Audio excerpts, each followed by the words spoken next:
నేను చదువుతుండగా అందరూ వినండి, నాతో పాటు చదవకండి, అధ్యాయం మొత్తం ఉంటుంది కాబట్టి. అదే రీతిగా అపోస్తల కార్యము 2వ అధ్యాయము 1వ వచనం నుండి 25వ వచనం వరకు స్టిఫెన్ వాళ్ళు చదవడానికి కూడా రెడీగా ఉండాలని ప్రభు గారు మనవి చేసుకుంటున్నాను. త్వరగా నేను చదివే ప్రయత్నం చేస్తాను. అందరూ వినండి. ఈరోజు ప్రత్యేకమైన రోజు కాబట్టి దేవుని వాక్యాన్ని చదువుకుందాం. నేను చదువుతాను, అందరు జాగ్రత్తగా వినండి. అపోస్తల కార్యములు 1వ అధ్యాయం 1వ వచనము నుండి 26వ వచనం వరకు. ఓ థెయోఫిలా, యేసు తాను ఏర్పరచుకొనిన అపోస్తలులకు పరిశుద్ధాత్మ ద్వారా ఆజ్ఞాపించిన తర్వాత ఆయన పరమునకు చేర్చుకొనబడిన దినము వరకు ఆయన చేయుటకును బోధించుటకును ఆరంభించిన వాటినన్నిటిని గూర్చి నా మొదటి గ్రంథమును రచించితిని. ఆయన శ్రమపడిన తరువాత 40 దినముల వరకు వారికి అగపడుచు దేవుని రాజ్యం విషయములను గూర్చి బోధించుచు అనేక ప్రమాణములను చూపి వారికి తన్ను తాను సజీవునిగా కనుపరచుకొనెను. ఆయన వారిని కలుసుకొని ఇలాగూ ఆజ్ఞాపించెను, మీరు యెరూషలేము నుండి వెళ్ళక నా వలన వినిన తండ్రి యొక్క వాగ్దానము కొరకు కనిపెట్టుడి. యోహాను నీళ్లతో బాప్తిసం ఇచ్చెను గాని కొద్ది దినములలోగా మీరు పరిశుద్ధాత్మలో బాప్తిసం పొందుదరనెను. కాబట్టి వారు కూడి వచ్చినప్పుడు, ప్రభువా, ఈ కాలమందు ఇశ్రాయేలునకు రాజ్యమును మరలా అనుగ్రహించదవా అని ఆయనను అడగగా, ఆయన కాలములను సమయములను తండ్రి తన స్వాధీనం అందించుకొని ఉన్నాడు, వాటిని తెలుసుకొనడం మీ పని కాదు. అయినను పరిశుద్ధాత్మ మీ మీదికి వచ్చినప్పుడు మీరు శక్తి నొందెదరు గనుక మీరు యెరూషలేములోను యూదయ సమరయ దేశముల ఎంతటను భూదిగంధముల వరకును నాకు సాక్షులై ఉందరని వారితో చెప్పాను. ఈ మాటలు చెప్పి వారు చూచుచుండగా ఆయన ఆరోహణమాయెను. అప్పుడు వారి కన్నులకు కనబడకుండా ఒక మేఘము ఆయనను కొనిపోయెను.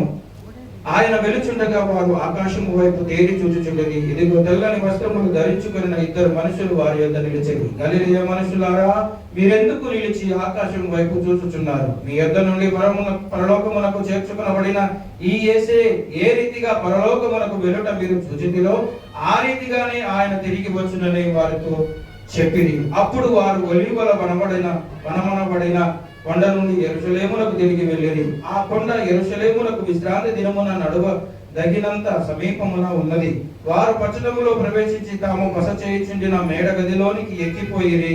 వారెవరనగా పేతురు, యోహాను, యాకోబు, ఆంద్రేయ, ఫిలిప్పు, తోమా, బర్తలమై, మత్తయి, అల్ఫై కుమారుడగు యాకోబు, జేలోతే అనబడిన సీమోను, యాకోబు కుమారుడగు యూదా అనువారు. వీరితో కూడా కొందరు స్త్రీలను, యేసు తల్లి అయిన మరియయు ఆయన సహోదరులను ఏక మనసుతో ఎడతెగగా ప్రార్థన చేయుచుండిరి. ఆ కాలమందు ఇంచుమించు 120 మంది సహోదరులు కూడి ఉండగా పేతురు వారి మధ్య నిలిచి ఇట్లనెను, సహోదరులారా, యేసును పట్టుకొనిన వారికి త్రోవ చూపిన యూదాను గూర్చి పరిశుద్ధాత్మ దావీదు ద్వారా పూర్వము పలికిన లేఖనము నెరవేరవలసి ఉండెను.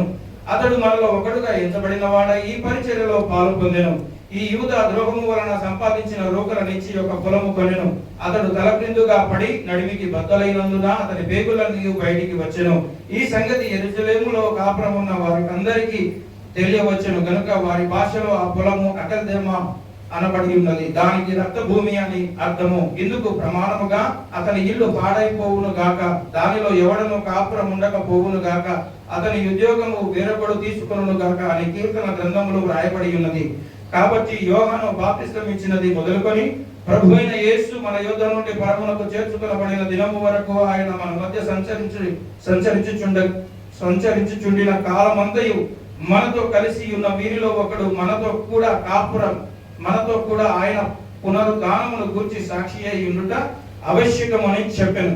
అప్పుడు వారు యూస్తు అను మారు పేరు గల బర్సబ్బా అనబడిన యోసేపు, మత్తీయ అను ఇద్దరిని నిలవబెట్టి ఇట్లని ప్రార్థన చేసిరి, అందరి హృదయములను ఎరిగి ఉన్న ప్రభువా, తన చోటికి పోవుటకు యూదా తప్పిపోయి పోగొట్టుకున్న ఈ పరిచర్యలోను అపోస్తలత్వములోను పాలు పొందుటకు వీరిద్దరిలో నీవు ఏర్పరచుకొనిన వారిని కనుపరచుమనిరి.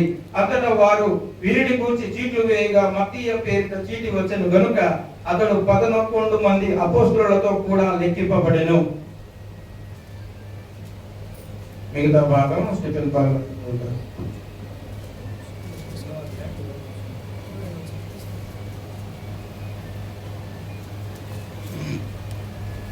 పెంతెకొస్తు పండుగ దినము వచ్చినప్పుడు అందరూ ఒక చోట కూడి ఉండిరి.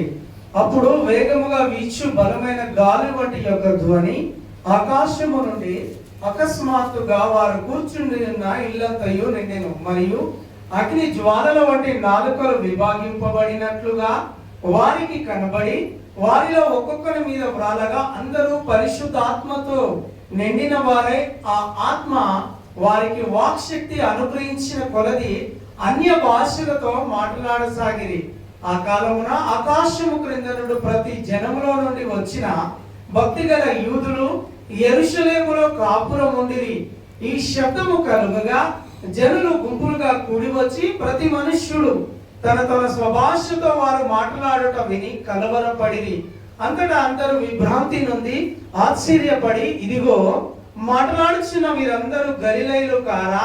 మనలో ప్రతి వాడు తాను పుట్టిన దేశపు భాషతో వీరు మాట్లాడుట మనము వినుచున్నామే.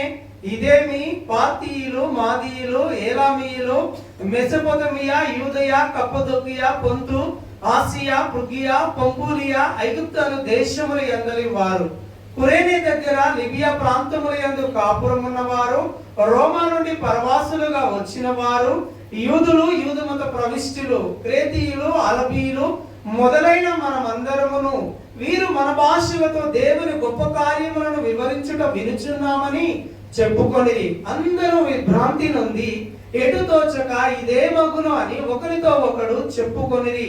కొందరైతే వీరు క్రొత్త మద్యముతో నిండి ఉన్నారని అపహాస్యము చేసిరి. అయితే పేతురు ఆ 11 కూడా లేచి నిలిచి బిగ్గరగా వారితో ఇట్లనెను, యూదయ మనుష్యులారా, యెరూషలేములో కాపురమున్న సమస్త జనులారా, ఇది మీకు తెలియగాక. చెవియొగ్గి నా మాటలు వినుడి. మీరు ఊహించినట్టు వీరు మత్తులు కారు. ప్రొద్దుపొడిచి జామైన కాలేదు. యోవేలు ప్రవక్త ద్వారా చెప్పబడిన సంగతి ఇదే.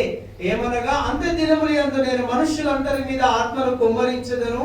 మీ కుమారులు మీ కుమార్తెలు ప్రవచించెదరు. మీ యవ్వనులకు దర్శనములు కలుగును. మీ వృద్ధులు కలలు కందురు. ఆ దినములలో నా దాసుల మీదను నా దాసురాండ్ర మీదను నా ఆత్మను కుమ్మరించెదను గనుక వారు ప్రవచించెదరు. పైన ఆకాశమందు మహత్కార్యములను, క్రింద భూమి మీద సూచక క్రియలను, రక్తమును, అగ్నిని, పొగ ఆవిరిని కలుగజేసెదను. ప్రభువు ప్రత్యక్షమగు ఆ మహాదినము రాకమునుపు సూర్యుడు చీకటిగాను చంద్రుడు రక్తముగాను మారుదురు. అప్పుడు ప్రభువు నామమును బట్టి ప్రార్థన చేయు వారందరూ రక్షణ పొందుదురు అని దేవుడు చెప్పుచున్నాడు. ఇశ్రాయేలు వారలారా, ఈ మాటలు వినుడి. దేవుడు నజరేయుడగు యేసు చేత అద్భుతములను, మహత్కార్యములను, సూచక క్రియలను మీ మధ్యను చేయించి ఆయనను తన వలన మెప్పు పొందిన వానిగా మీకు కనబరిచెను. ఇది మీరే ఎరుగుదురు. దేవుడు నిశ్చయించిన సంకల్పమును ఆయన భవిష్యత్తు జ్ఞానమును అనుసరించి అప్పగింపబడిన ఈయనను మీరు దుష్టుల చేత సిలువ వేయించి చంపితిరి.